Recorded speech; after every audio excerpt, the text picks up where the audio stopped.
Welcome to Samvad Talk. Now, Shalini will be introducing the speaker. Hello all, welcome to Samvad Talks. I'm Shalini Singh, a student volunteer with IIITP Branding Committee, and I'll be introducing the speaker in the talk. Today's talk is on millimeter wave communication system for 5G and beyond technologies, and the speaker is Professor Amrita Mishra. Professor Amrita Mishra is latest addition into our faculty. Welcome to IIITP, Professor. Professor Mishra received the BTech degree in Electronics and Communication Engineering from Amrita School of Engineering, Amrita Vishwa Vidyapeetham, Coimbatore, India in 2011, and her MTech PhD dual degree from the Department of Electrical Engineering, IIT Kanpur, Uttar Pradesh, India in 2018. She joined IIIT Bangalore as an assistant professor in December 2020. Prior to this, she had worked as a faculty member in Department of ECE at International Institute of Information Technology, Naya Raipur, Chhattisgarh, India. Professor Mishra's research interests are in the design and development of physical layer technologies for next generation wireless systems, signal processing for 5G and beyond communication, wireless sensor networks, the Internet of Things, and social signal processing. Today, Professor Mishra will be discussing the potential solution to circumvent architecture and signal processing challenges associated with millimeter wave system, followed by a brief deliberation on two prominent research. Once again, a very warm welcome to Professor Amrita Mishra. Please take the stage. Thank you. Thank you, Professor Jaya and Shalini, for the very kind and warm introduction. I am Amrita, and the topic of discussion today is millimeter wave communication for 5G and beyond technologies. The overview of my talk today would be, to start with, we'll look at the motivation of choosing this particular topic, followed by a brief introduction and the conventional MIMO architecture for millimeter wave or wave communication systems.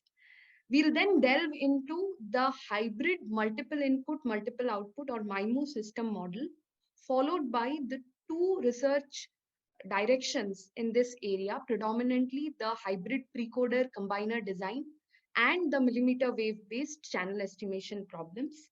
I would be concluding this talk with some open problems in these research areas.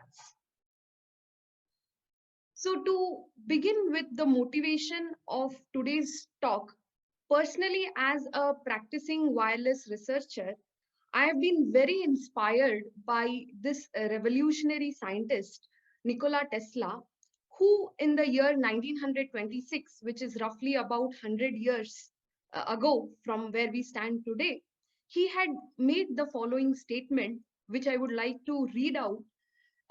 When wireless is perfectly applied, the whole earth will be converted into a huge brain, which in fact it is, all things being particles of a real and rhythmic whole. We shall be able to communicate with one another instantly, irrespective of distance. Not only this, but through television and telephony, we shall hear and see one another as perfectly as though we were face to face, despite intervening distances of thousands of miles. And the instruments through which we shall be able to do this will be amazingly simple compared with our present telephone. A man will be able to carry one in his vest pocket. So, this revolutionary scientist in the year 1926 had actually envisioned what power wireless communication has to completely change the face of traditional communication methodologies. And on a similar note, this is a cartoon from the German comic, which translates to the end of the world in the year 1930, which gives a brief depiction of how the artist in 1930 envisioned mobile video conferencing or video calls to be. And as we stand today on the brink of the upcoming fifth generation and advanced communication technologies, we do realize that what artists and what scientists had actually envisioned 100 years back is where we are today, and it is all opening up for a very, very exciting future in terms of wireless communication. Now, it is extremely humbling to see how the evolution of wireless networks has actually taken place. So, human beings started with smoke signals and moved on to pigeons, then radio, and today we are in the era of mobile phones and internet.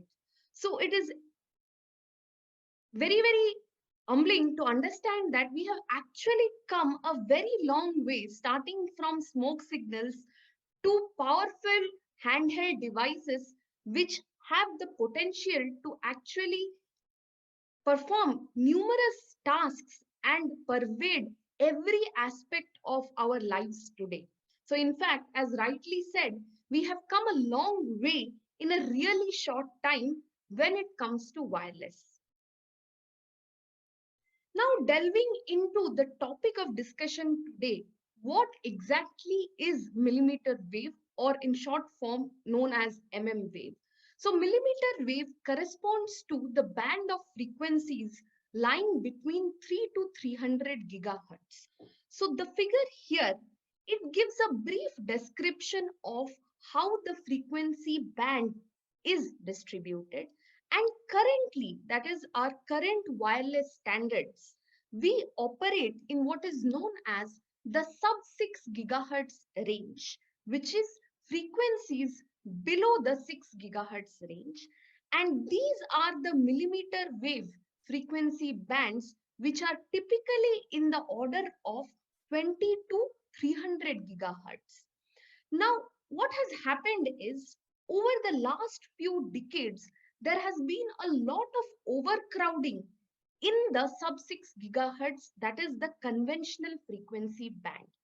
And with the upcoming technologies which demand extremely high services, researchers, academicians, as well as industry stalwarts have moved on to this millimeter wave frequency band, where, as we can see here, we can see that large chunks of the frequency band remains unoccupied, and these frequency bands can be suitably leveraged to provide these high data rate and extremely fast services. Now, it is in fact very interesting to realize that of late, millimeter wave has become a very key buzzword in terms of wireless researchers and engineers. But some of the first experiments involving the existence of millimeter wave were performed by Dr. Jagdish Chandra Bose and a Russian scientist, Dr. P. Lebedev, in around 1890s. So millimeter wave, the existence was established in 1890s, but of late it has actually caught the attention of researchers and academicians because of the following reason. Now, with the 3GPP release 15 in 2018, which lays down the key specification of the fifth generation new radio, which is the 5G NR radio. So, some of the key specifications as laid down in this release are as follows. First is, the release promises that as a part of the 5G technology, we would be able to provide the end users a data rate as high as 10 gigabits per second, which is roughly around 10 to 100 times improvement over the current fourth generation and 4.5 generation networks. Not only does it promise extremely high data rate and speed, it also promises that we would be able to connect 100 times more number of devices per unit area than the current wireless standards.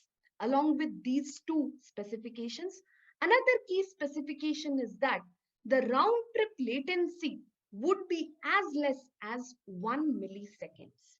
So, with these specifications of the fifth generation new radio, what has actually happened is researchers, academicians, and industry personnel have developed interest in the millimeter wave frequency band.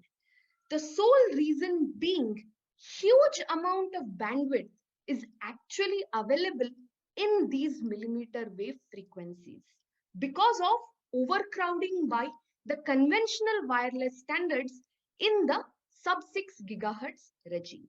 Now, it is very common for service providers to obtain a channel with a huge bandwidth as high as about 2 gigahertz when the service provider is operating in the 60 gigahertz unlicensed millimeter wave frequency band. So, in a nutshell, what happens in the millimeter wave frequency band is because of the availability of unused frequency bands, we will be able to obtain channels with larger bandwidth, which simply translates to extremely high data rates. And high data rate forms the key cornerstone for the fifth generation and beyond technologies. Now, to motivate where all millimeter wave systems can actually be applied, some of the potential applications of millimeter wave systems are in the cellular networks, that is in the fifth generation picocells, which is the ultra dense networks where we will be able to cater to a large number of devices which are packed in a small picocell.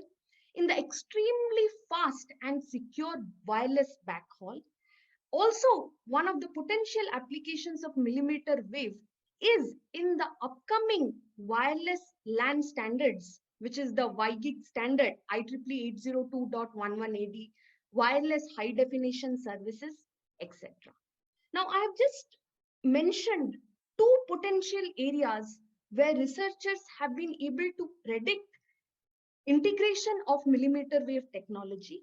One of the areas is the vehicle to infrastructure applications, wherein because of the high data rate and low latency demand, millimeter wave technology can be used to connect the remote driving of vehicles to that of the clouds and actually permit for the communication. And next, millimeter wave is also of interest in high-speed wearable networks, which will be able to connect a variety of devices such as cell phones, smartwatches, AR/VR glasses, headsets, etc. So areas wherein we require extremely high data rates and low latency, millimeter wave is one of the key technologies which can help achieve the service providers these extremely demanding services. Now, we understood that the advantage of operating in millimeter wave was we are able to obtain large chunks of unused frequency spectrum. But not everything is hale and hearty with the millimeter wave frequency band. There are some serious challenges associated with the millimeter wave frequency band, which I have tried to summarize in this slide. The first and the foremost challenge is once the communication is shifted to the millimeter wave regime, the channel models, that is the wireless channel models, become different than what was the case in the sub 6 gigahertz regime or the conventional wireless systems for which we have been researching and trying to find out physical layer algorithms and techniques all the while. So what essentially happens is now, because of the extremely high frequency of operation in the millimeter wave systems, the wavelength of the signal becomes very less.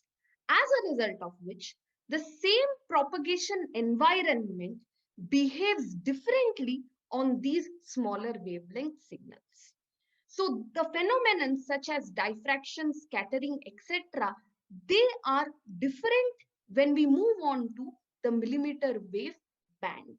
Now, what is of interest to us is the penetration losses which are associated with the millimeter wave frequency band, they become extremely high. So the problem associated with millimeter waves is it is not capable of penetrating structures and other obstacles.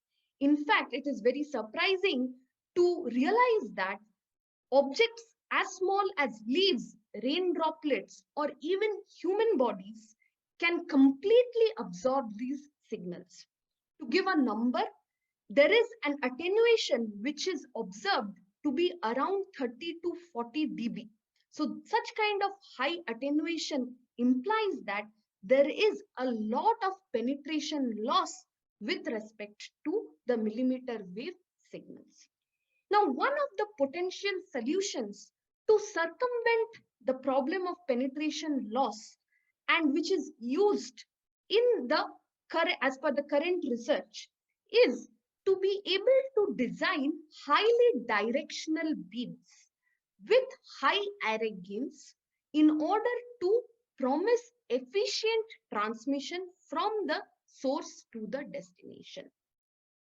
Now, the second challenge associated with millimeter wave communication systems is the architectural and the hardware challenges. Now, these challenges are brought in again due to the extremely high carrier frequency and signal bandwidth. Now, what happens is at these high carrier frequencies, the construct of a radio frequency chain and a data converter becomes an extremely costly affair.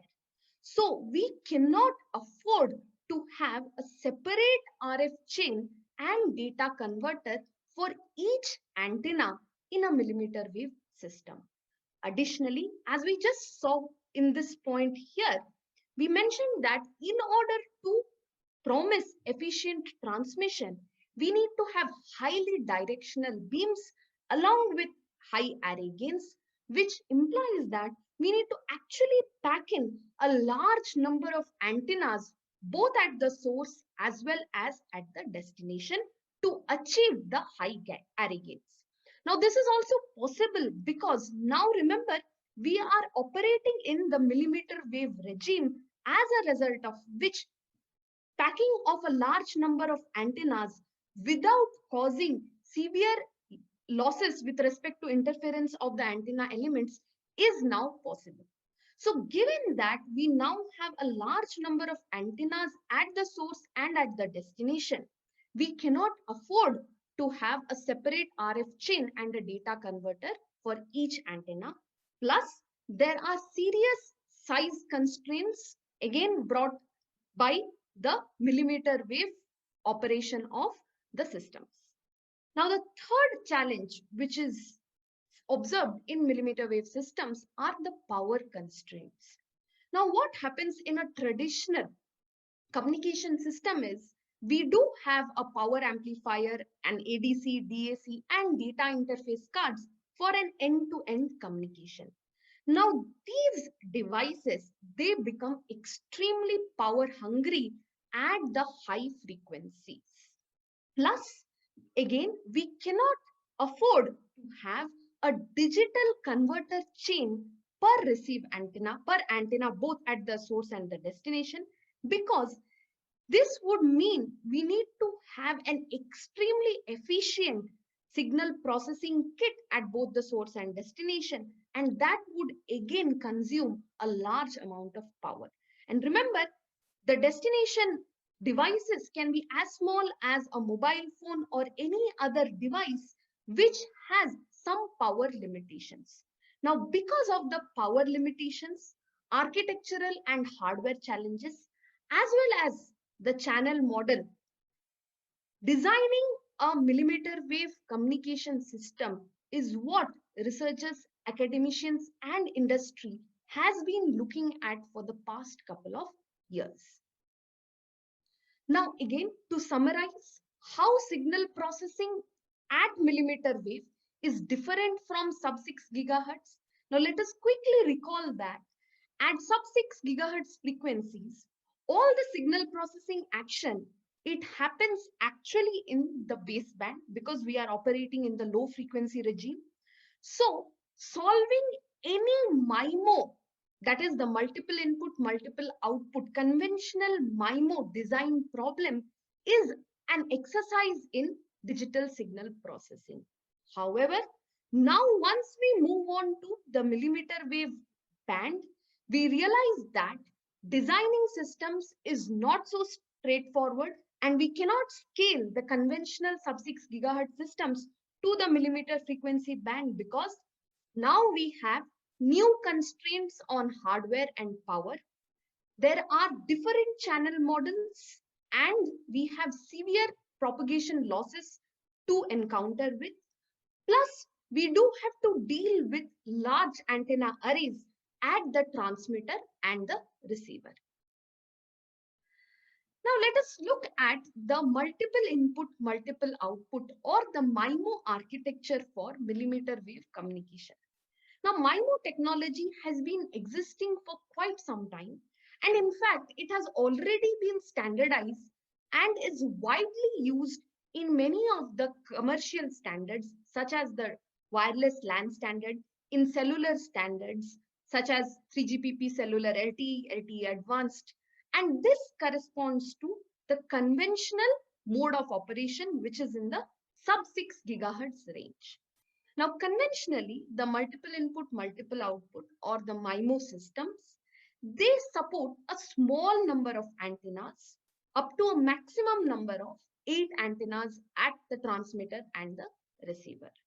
However, when we look at MIMO systems in millimeter wave frequency band, we need to use antenna arrays, which will typically have a large number of antenna elements, roughly around 32 to 256. But however, we did realize that these high number of antenna elements, realizing them in practice is feasible because they are actually going to occupy a small physical size due to the small wavelength associated with them. So typically, as shown in this figure, please excuse me for the typo here. This should be a ADC or analog to digital converter. So this is how the architecture for a conventional MIMO system looks like. So at the transmitter, we have a baseband processing unit followed by an RF chain and a DAC corresponding to each of the transmit antennas. And at the receiver side, we again see a RF chain and a converter unit associated with each of the antennas. And then we have a combining unit which combines all the received signals in a particular manner to meet a particular objective in order to obtain the decoded symbols. So this is how the conventional multiple input, multiple output architecture in the sub-6 gigahertz regime looks like. Now, we did discuss that we cannot afford to actually place a RF chain corresponding to each antenna in a millimeter wave communication system because of the size limitations, plus it becomes an extremely costly affair now that we have a large number of antenna elements at the transmitter and at the receiver. So one of the trivial ways of designing a millimeter wave MIMO system was with the help of a technique known as analog beamforming. So in analog beamforming, the idea is that we are only going to have a single RF chain which connects the antennas both at the transmitter, and there is also a single RF chain at the receiver end. Now these RF chain and the antennas are connected by what is known as digitally controlled phase shifters. Now these phase shifters, they are adaptively adjusted in order to steer the transmit or the receive beam which meets a given objective. Say for example, we want to maximize the signal to noise power ratio at the receiver end. Now in order to meet that particular objective, we can actually adapt these phase shifter weights in order to direct the beams. Now, analog beamforming had some serious drawbacks. Now, the first and foremost drawback is that the performance becomes extremely limited because we are using quantized phase shifts, and we actually lack the flexibility of any sort of amplitude adjustment because the nature of the weights are quantized phase shifts. We cannot actually have any sort of amplitude adjustment associated with these kind of phase shifters, which limits us in order to achieve high performance gains. Now, the second problem associated with the completely analog beamforming way of millimeter wave systems was, since now we are going to have a large number of active or passive RF phase shifters. With active phase shifters, there is a performance degradation which is brought due to the phase shifter loss, noise, and some sort of a non-linearity which is introduced when we are actually using these active phase shifters. And if we use passive phase shifters, they actually occupy a larger area, and hence this is also not a feasible solution to circumvent the problem. So this was the analog beamforming method of designing millimeter wave communication systems, where we said that, so this is actually the other extreme end. We said that we cannot have something like a conventional sub 6 gigahertz MIMO architecture, wherein we can afford to have a RF chain and a converter unit associated with each antenna element. So we went to the other extreme. We said that let us just have one RF chain, and then we are going to connect that RF chain to the antennas via these quantized phase shifters. And these are, remember, these are very easy to implement. That is why we are going for these RF phase shifters. So now what researchers have been pondering and contemplating upon is, can we do something midway between the completely digital and completely analog way of designing the millimeter wave system? And the answer to that question is yes, we can. And that is what corresponds to the hybrid analog digital pre-coding and combining. So hybrid architectures are actually one way for providing the enhanced benefits of MIMO communication systems in millimeter wave technology. So it offers actually a compromise. So it is a win-win kind of a thing between system performance as well as hardware complexity. So the idea of hybrid pre-coding and combining is, we now divide this process of pre-coding and combining between two stages. One is the analog domain, which we just saw provides us with the inflexibility of having the amplitude advantage. However, it is very simple to implement and is cost effective.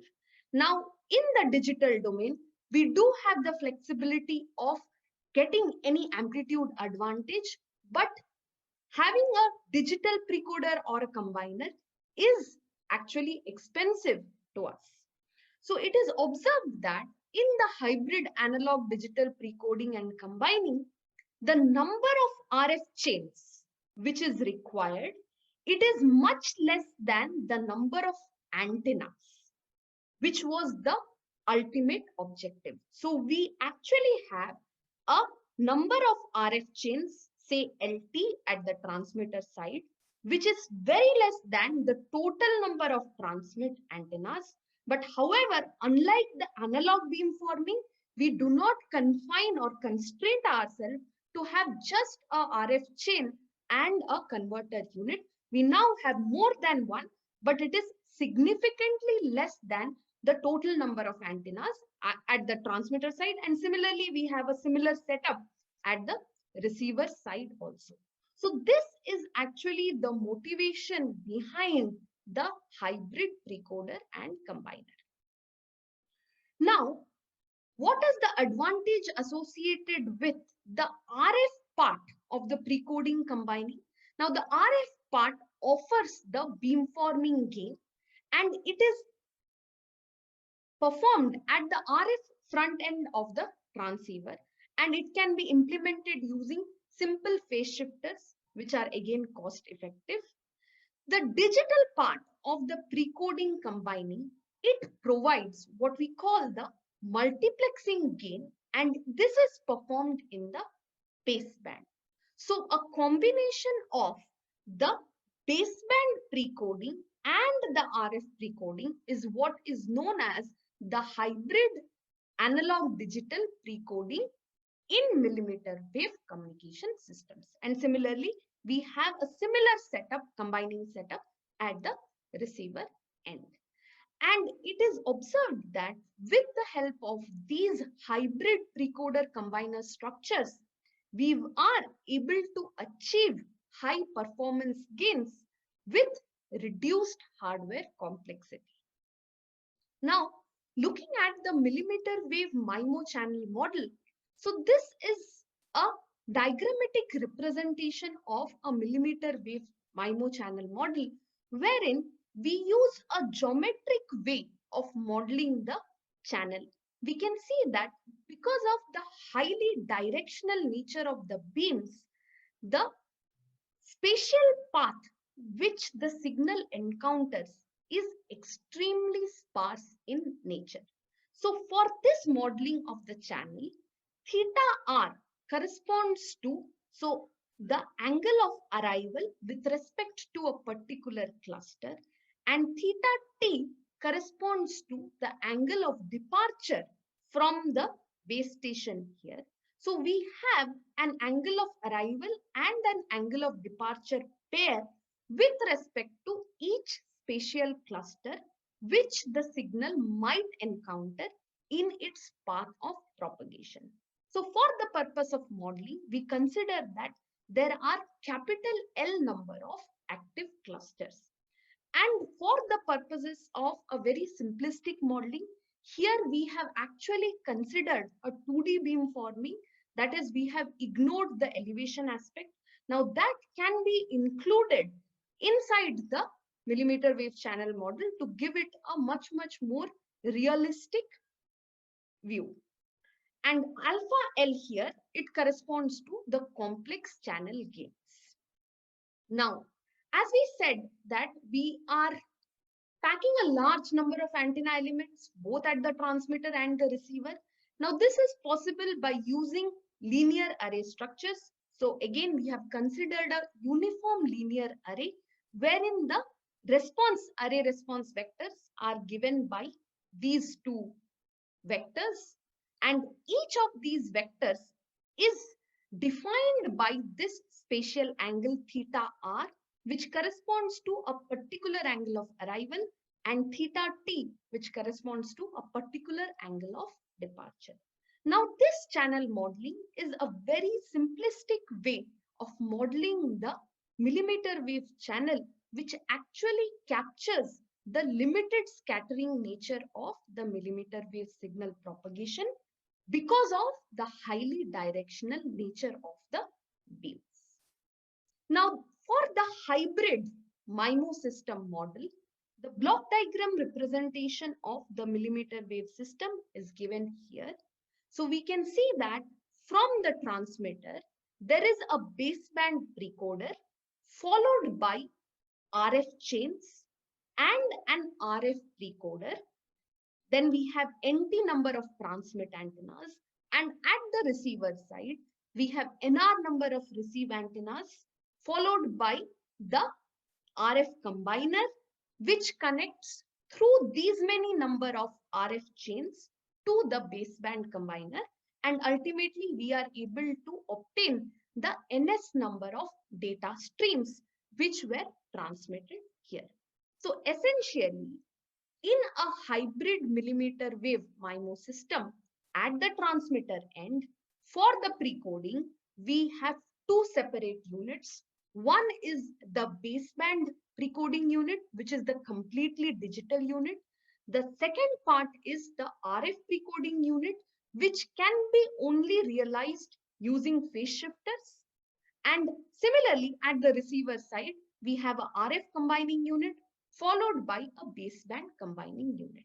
Now, traditionally in conventional MIMO systems, we would have just had one baseband precoding unit at the transmitter and one baseband combining unit at the receiver. So that is the subtle difference between the conventional multiple input, multiple output systems and the hybrid millimeter wave systems.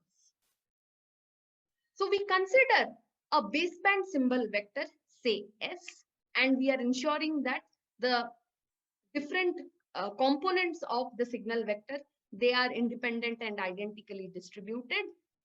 And at the transmitter side, in order to generate the final transmit signal vector, we see that first the original baseband symbol vector is pre-multiplied with the baseband precoder followed by multiplication with the RF precoder. Now we do impose a transmit power constraint on the transmit symbol vector, which later, as we'll see, helps us in the design of the precoder and the combiner. Now the received signal, that is at this stage, before we are doing any kind of RF combining and the baseband combining, is given by this equation, where capital H corresponds to the millimeter wave MIMO channel matrix and the vector N is usually chosen to be a complex additive white Gaussian noise vector, which is comprising of circularly symmetric IID samples with typically zero noise and some variance. After combining at the receiver, that is at this stage now, after I'm performing RF combining and baseband combining, the signal is going to have a form like this. Now, to reiterate the point, the challenge is introduced into the design of millimeter wave architecture because of the presence of these RF precoder and RF combiner, because they can only be implemented using analog circuitry, which is the quantized phase shifts. So the elements have to be constrained to be complex gains of equal magnitude, that is the amplitude or the magnitude of each of the individual entries associated with this precoding and this combining matrix is constrained by this magnitude constraint. Now, broadly speaking, there are two physical layer research paradigms in millimeter wave. First is in the area of designing efficient and robust precoder and combiner matrices, which not only has to maximize the spectral efficiency, but also has to take into consideration the power and hardware constraints which is now imposed by operating in the high frequency millimeter wave regime. The other branch of research in physical layer millimeter wave systems is design of the channel estimation algorithms, wherein the idea is, can we actually exploit some innate underlying properties of the millimeter wave MIMO channel and use it for our estimation? So now I have tried to very briefly summarize these two research paradigms. So as we said, the first one is in the design of the hybrid precoder and combiner. So typically, these precoder and combiners are designed by maximizing the mutual information between them. So FBB corresponds to the baseband precoder and FRF corresponds to the RF precoder. Now, maximizing this objective function is difficult because of the constraint which is imposed by FRF, that is the unit magnitude constraint which is imposed by FRF, along with the fact that they can only be implemented as quantized phase shifts, that is using an analog circuitry. Now, supposingly there were no constraints on FRF, designing the optimal FBB and optimal FRF would have been easy. Why? Because if we look at the completely digital MIMO precoder, we can do a singular value decomposition of the millimeter wave MIMO channel matrix, and then we can consider the right singular matrix which is obtained from the SVD of H and choose the first NS, which is the total number of streams which we wish to multiplex, first NS columns of the right singular matrix. So this was the conventional way of designing the precoder in conventional MIMO systems. Now, because of the constraint which is brought in millimeter wave systems, that is, we cannot have FOPT, we now need to design FOPT in two stages. One is the RF precoder and other component is the baseband precoder. So the millimeter wave hybrid precoder design problem actually reduces to this approximation problem, wherein we are trying to design FRF and the baseband precoder as close to the completely digital precoder, and we want to reduce the approximation error between these matrices. Now, if we concatenate all the spatial angles corresponding to the angle of departure, it is observed that it actually forms a basis for the column space of the optimal precoder. And it also satisfies the constraint of having unit magnitude elements, because these array response vectors, we designed them using a uniform linear array. So by structure, they are satisfying this constraint which our RF precoder already has. So now, if I wish to design a quantized transmit array response dictionary matrix, that is, practically speaking, we do not have access to the actual angles of arrival and angle of departure. So what we do is we try to quantize the 2D space, that is the angular space, into G number of angles, and then we can design this transmit array response matrix. And this will span the angular range of 0 to pi. We can choose any angular range. So here we have taken the angular range of 0 to pi. So now the design problem reduces to this, wherein I have chosen my RF precoder to be the matrix, which is the transmit array response matrix. And now the focus lies on designing an effective baseband precoder matrix along with these two constraints. Now, the first constraint is actually a sparsity constraint. Now, why do we have this sparsity constraint? Is remember that we have at max capital L number of spatial paths which is existing, right? So out of these G number of spatial angles, there can be only a very limited number or an upper bound on the total number or the maximum number of spatial paths which can exist. Now, because of the spatially sparse scattering scene of the millimeter wave channel, we now have a sparsity constraint which is imposed on the design of the baseband precoder. So this basically translates to the fact that we can have at max capital K number of non-zero rows associated with the baseband precoder, so that we can only pick up at max capital K number of columns associated with this array response matrix, the transmit array response matrix. And this is just a power constraint which was imposed right at the beginning when we tried to normalize the power of the transmit symbol vector.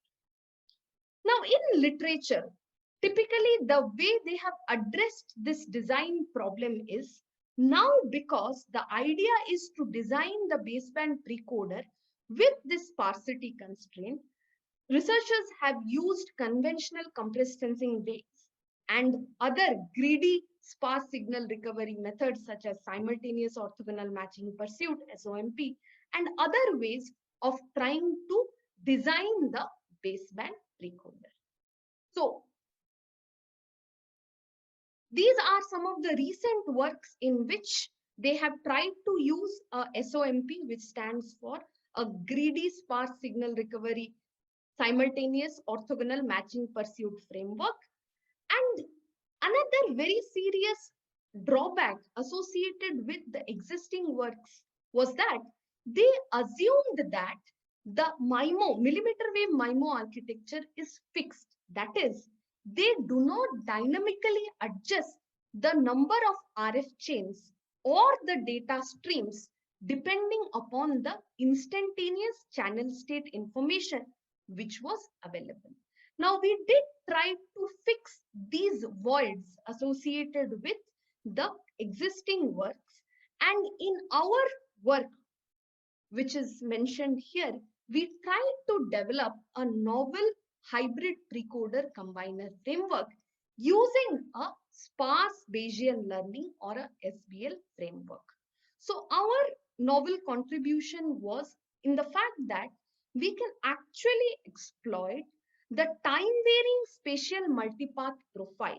So dynamically, if the spatial scattering scene changes, the multipath profile encountered by the signal which is propagating is changing, which can be leveraged in order to efficiently select the total number of RF chains and enhance the number of data streams which can be multiplexed for communication. And we also used a fact that we need not know the exact angle of arrivals and angle of departures. We can very well work around with the quantized AOAs and AODs in order to design our hybrid precoder combiner. So for the sparse Bayesian learning framework, the idea is that since we realized that at max, some say capital K number of rows of the baseband precoder can be non-zero, we associate what we call a hyperparameter with each of the row of the baseband precoding matrix. So this is a parameterized prior assignment for the design of the baseband precoder matrix. Now the overall prior for the baseband precoder matrix is given by this, which is just a product of this prior, and capital gamma corresponds to a diagonal matrix with all the hyperparameters on the principal diagonal. So each hyperparameter corresponds to a particular row of the baseband precoder matrix, and we are choosing G number of rows because we are not aware of the actual angle of departure. We are quantizing the spatial space into, say, G samples, and corresponding to each spatial angle, we are associating a hyperparameter. Now, the minimum mean squared error estimate associated with the baseband precoder can be obtained by these equations. So the idea here is that I wish to estimate my baseband precoder matrix using a sparse signal recovery framework, and the framework which we used was the sparse Bayesian learning framework. So now estimation of the baseband precoding matrix reduces to only the hyperparameter estimation, and the way we approach this problem is using the expectation maximization or the EM algorithm, because direct maximization of this evidence leads to an intractable expression.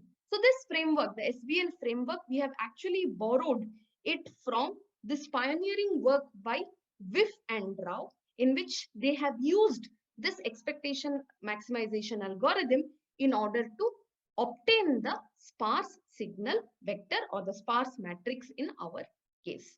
So in the EM steps, in the expectation step, what we do is we try to compute the a posteriori estimate of the channel, in this case of the sparse matrix and the associated a posteriori covariance.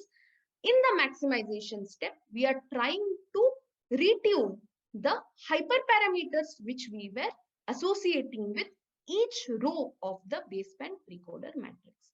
Now, this is an iterative algorithm, and upon iteration on convergence, we choose the a posteriori mean MK as the sparse Bayesian learning based estimate of the baseband precoder. Now comes the interesting part, which is how do we select the number of RF chains. So first what do we do is we try and order all the hyperparameter estimates as per their weights.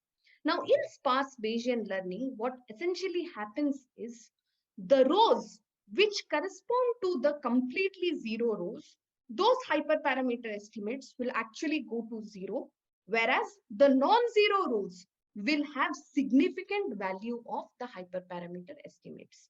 So first, out of these G rows of the baseband precoder, we will remove G minus K rows as per this ordering. Now capital K, let us recall that capital K was the maximum number of RF chains available at the transmitter end.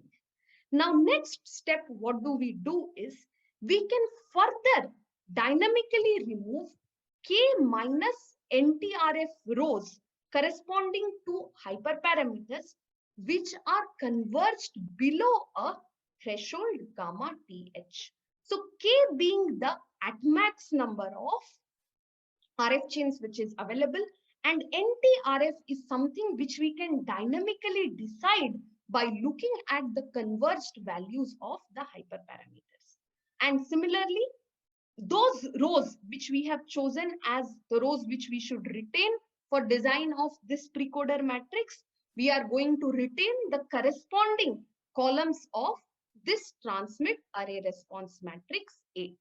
So I have just here mentioned about one half of the design problem, which is basically we saw how we can design the RF precoding matrix and the baseband precoding matrix. Now there is an exactly similar way in which at the receiver side we can design the RF combiner and the baseband combiner matrix, and in the interest of time I have skipped that. So these are some simulation parameters. Now quickly moving on to the results. So this was one of the results in which we tried to plot the transmit precoder approximation error for various schemes with respect to the sparsity level. That is the number of rows of the baseband precoder which are non-zero. Now SBL corresponds to our proposed way of designing the hybrid precoder combiner. SOMP was the existing, one of the existing approaches. Now on grid here, now something interesting we observe, on grid here refers to having the spatial angle exactly same as that of the actual spatial angle. That is, we have segregated our spatial scene such that the true angle of arrival is on the grid.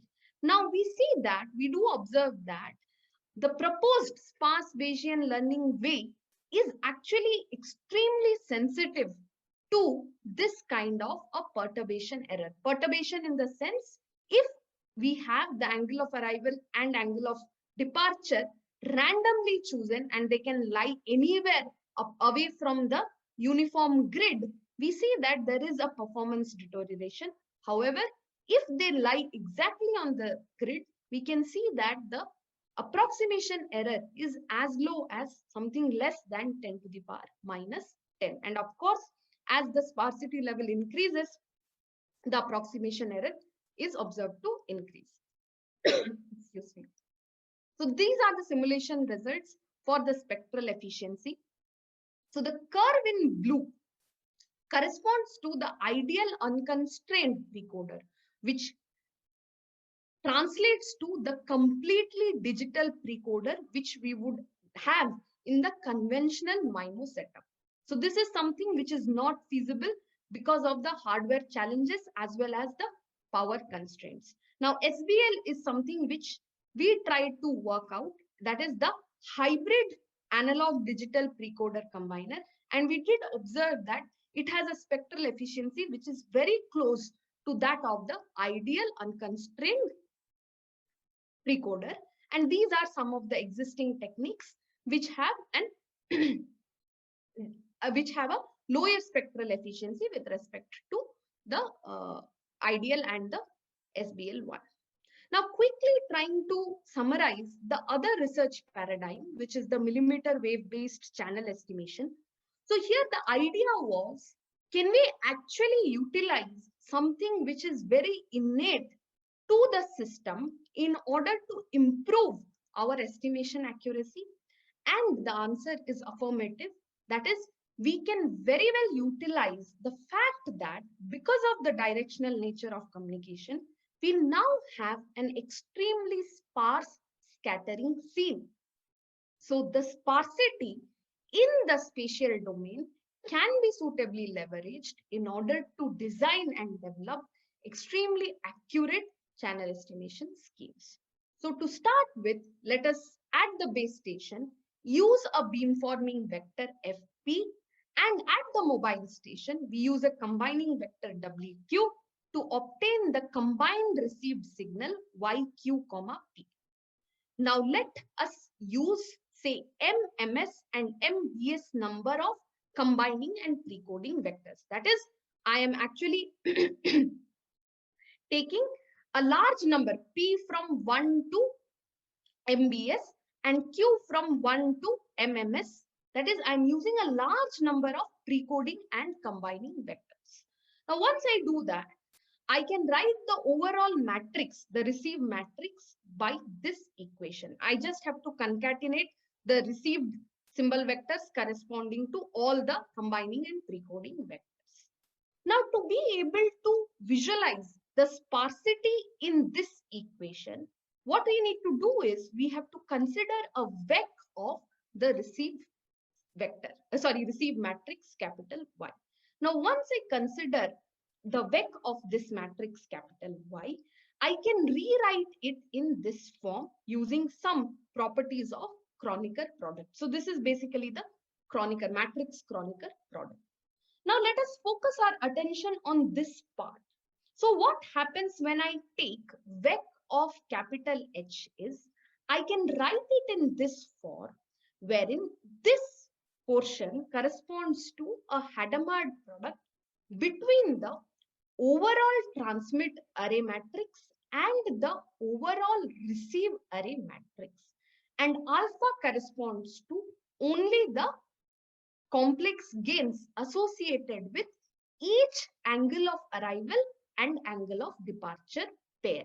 So corresponding to only those clusters in the spatial scene which are active, we are going to have a valid angle of arrival and angle of departure pair.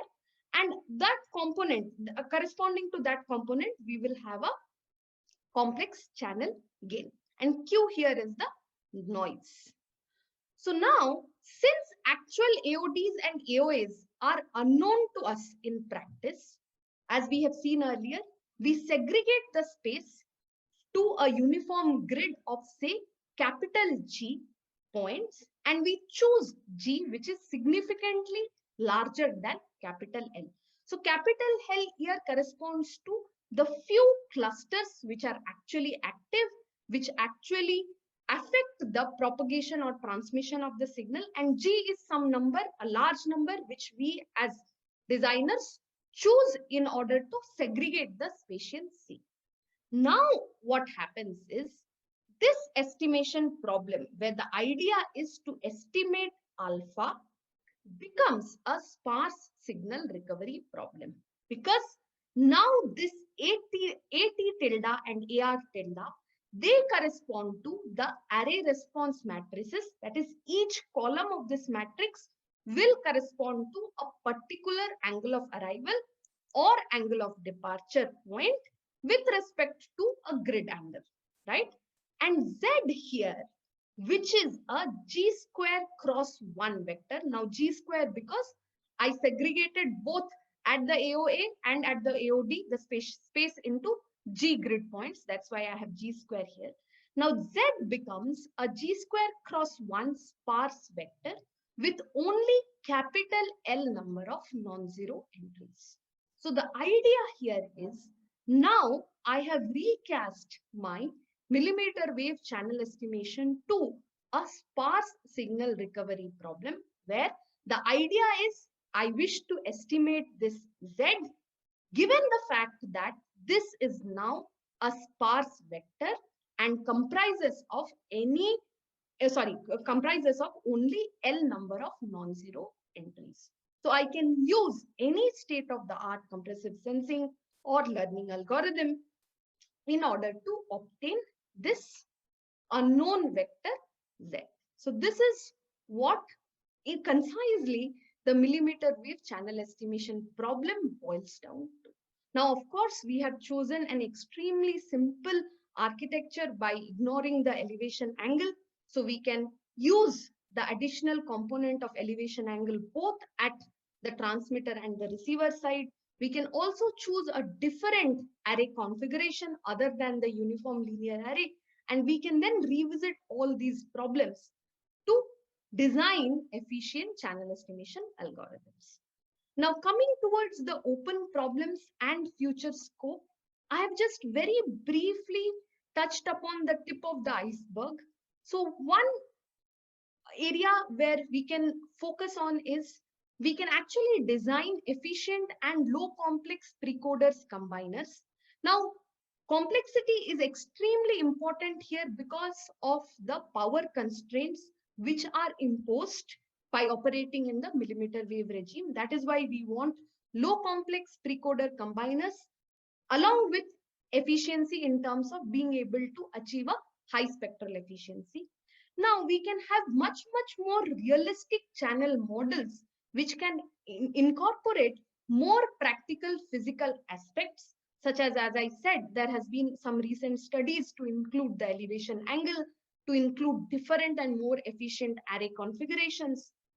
And from the hardware and power engineering perspective, we can actually design efficient and low complex hardwares, taking into account the power constraints and other challenges which are brought in architecturally. Now, millimeter wave, as I said earlier, is envisioned to be a core technology in some of the upcoming 5G verticals. One of them is the non-orthogonal multiple access, which is the NOMA, and the unmanned aerial vehicles or the UAV communication. So it would be really interesting to look at this integration of millimeter wave with NOMA and UAV communications, and looking at some efficient mobility management and blockage issues in the millimeter wave communication, as well as one of the major drawbacks of millimeter wave communication is it is an extremely short range communication technique. So how do we actually help in designing long distance millimeter wave data links? So this brings me to the end of my presentation, and I would be happy to take questions. Thank you, Professor Amrita. That has been a wonderful talk. Big hand of applause for you, and welcome to Triple TV again. We can take questions. If anybody wants to unmute themselves and ask questions, that will be fine too. There are a few questions by Professor Prasanna. We could take those as well on the chat. But Sure, I'm sure. not very sure which slide they I'll are just addressing. So, Prasanna, would you like to unmute yourself and ask? Yeah, nonlinearity, intermodulation, overload, correlated vibration induced multipath in same antenna. Can you elaborate on the questions, Prasanna? Which ones were you asking about non-linearity? Yeah, I mean, these are analog systems and they linearity is only approximate. So there'll be intermodulation, channel intermodulation, there's overload compression, and that causes harmonics. And because these are in the same nearby physically there will be correlated multipaths. Uh, so how are these, to what extent are these technological challenges and how are they solved and addressed? I think AWGN may or may not be such a good approximation. Right, sir. So I think your question is extremely valid from a field implementation point of view. So till date, most of the research which has been surrounding this area in millimeter wave, we have been trying to actually establish the very basics and fundamentals of signal processing and precoding combining. Now, as you rightly pointed out, there are a lot of other hardware challenges which are definitely going to come into play. And I think slowly, with respect to development of much more efficient processors and hardware, people will definitely look into this regime. But today, as where we stand, we are just looking at, trying to figure out still the basics of how do we do signal processing and communication in the millimeter wave band. There's one more. There's a question by Neeta Jha. Is it possible to include different beamforming at TX and RX rent? I mean hybrid at BS and analog at EUE. Yes. So you have like four possible combinations which is possible. That is, you do, as you rightly said, that we do some digital at the transmitter and completely analog. So these kind of architectures are there in literature, but the most popular in terms of obtaining the performance gains is the millimeter wave hybrid architecture, wherein we try to do both, that is both baseband and RF at the transmitter and at the receiver, to give some flexibility in terms of getting high performance gains. If you don't want high performance gains at the receiver, you can very well go for a completely analog beamforming at the receiver, and you can go for a completely digital beamforming at the transmitter if you do have that flexibility in terms of hardware architecture, right? So you can choose anything, that depends on the application, but the most popular is the hybrid architecture because of it tries to balance between the complexity as well as the performance gains. Okay. Dipakar has a question. Slide number 34. Does it mean that AOA and AOD can be completely ignored since it's assumed as unknowns? No. The idea here was we are not ignoring. We are just saying that since we don't know, let me segregate the available space, that is the spatial scene, which is I consider the angles, the radian angles from 0 to pi. I will segregate it into G parts. So it will be say 0 to pi by G, then 2 pi by G, and we'll increment it by 2 pi by G units. And that is how I am designing this unknown array response matrix. That might actually not be the case, but we do choose it like that because practically speaking, we do not know what the angle of arrival and angle of departure is. Now, there comes a problem when there is a mismatch between what we have chosen and what actually figures out to be the true angle of arrival and true angle of departure. So we are not ignoring it, we are just rewriting it in a much more friendly way, in the sense that since I do not know it, the best I can do is I can segregate it into G spatial angles and then concatenate the column vectors corresponding to them. Okay.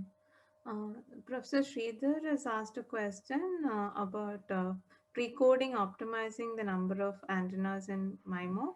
Does it affect redundancy, reliability, and coverage? Sorry, ma'am, could you please repeat the question again? It's Professor Sridhar says he understands pre-coding optimizes the number of antennas in MIMO. So does it affect redundancy, reliability, and coverage? So the idea of pre-coding here is to obtain some performance gains. Now, performance gains both magnitude as well as by directing that particular transmit beam in a particular angle or direction. So that is the underlying idea of pre-coding in millimeter wave systems. Now, as far as reliability, so definitely reliability and optimizing the number of antenna elements. Antenna elements, I do not think that precoding is going to help, because we do consider that precoding is only going to help us choose between the number of RF chains. The antenna elements, we are considering them as fixed. And with respect to reliability, of course, there are some security issues with respect to the millimeter wave communication. And I am not sure how that can be incorporated with respect to precoding, but that will be definitely an interesting aspect to look at. How do we incorporate the security aspect along with maximizing the performance gains? That will be interesting. Okay. He asked about coverage also. Coverage, yes. So that is again one of the challenges with respect to millimeter wave communication, because now our wavelength is extremely less because we are operating in the high frequency. So due to the less wavelength of the signal, the coverage area becomes less. Plus, the added challenge is that we are now going to have significant losses as the signal is going to propagate. Even a very tiny object can completely absorb the signal. So long distance millimeter wave based communication is one of the upcoming and key areas which researchers are trying to figure out. So that is one of the.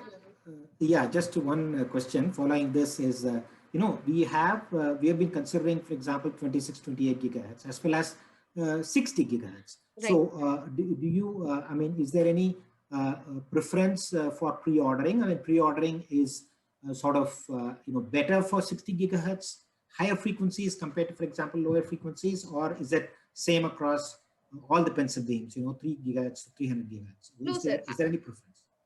As per my knowledge, I think operating at a higher frequency brings its own set of problems with respect to design of architecture and hardware.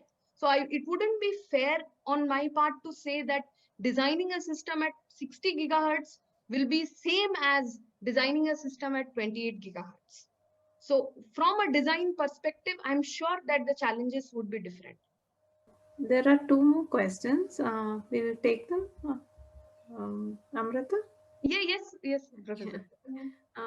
Can the concept of cooperative relaying communication help in increasing the range of wave communication? Absolutely. That's a wonderful direction. In fact, yes. So millimeter wave, that's one bit I realized I missed it in the open problems. Millimeter wave is also being explored in full duplex communication, in cooperative communication, where it can be integrated to increase the range. But again, there are certain architectural challenges of designing relays, which are a fundamental component of cooperative communication at such high frequencies. So it is not so easy. It is still in a hypothesis kind of a state, but that is one probable good direction wherein we can increase the range of millimeter wave by doing some sort of a cooperative communication. Okay. Neeta's question is, did estimation of position of UE with the hybrid be better with respect to analog? Because for hybrid, we transmit simultaneously for different directions, but only one in the case of analog. So the idea here was, the problem which we looked at was I am not trying to position my user equipment. So all I am trying to address in the design of the hybrid precoder combiner is I am trying to transmit some NS number of data streams and trying to retrieve those NS number of data streams at the receiver. So my slides and my talk today predominantly focused on this basic communication problem. Now, if we are interested in integrating something like a radar, where we want to find out the particular location of the user equipment, I think that would definitely help, that we are using multiple directional beams. Ma'am, I mean to say that in a cellular environment, now we are saying that narrow directional beam forming will reduce interference, and that is how we can increase signal to noise ratio at Okay. UE. So when for the initial access condition, can we do like that? Okay, we will go with some another beamforming condition at initial access, and then when we are going for data transmission, we can switch to hybrid, something like that in Yes, cooperation yes, yes. possible. So, yes. So, what I did tell about was, the complete aspect where I'm only looking at the hybrid precoder designer. And I didn't talk in my presentation, as you rightly pointed out, about the data transmission phase. So, here I was only talking about the phase in which I am using some sort of a method to design my hybrid precoder combiner, and then using some other kind of a method in order to estimate the millimeter wave channel. Now, what happens in the data transmission phase? It is completely different from the kind of transmission and reception or the kind of precoder combiner we have actually used in, say, the design of the precoder combiner or in the channel estimation phase. Thank you, Amrita. Nice Q&A session. And I mean, great work. This is like state of the art, and that you're working on. This is really good. Thank you, I Deepika. thank the audience for having such an interactive Q&A today, and thank you, Amrita, for such a exciting talk.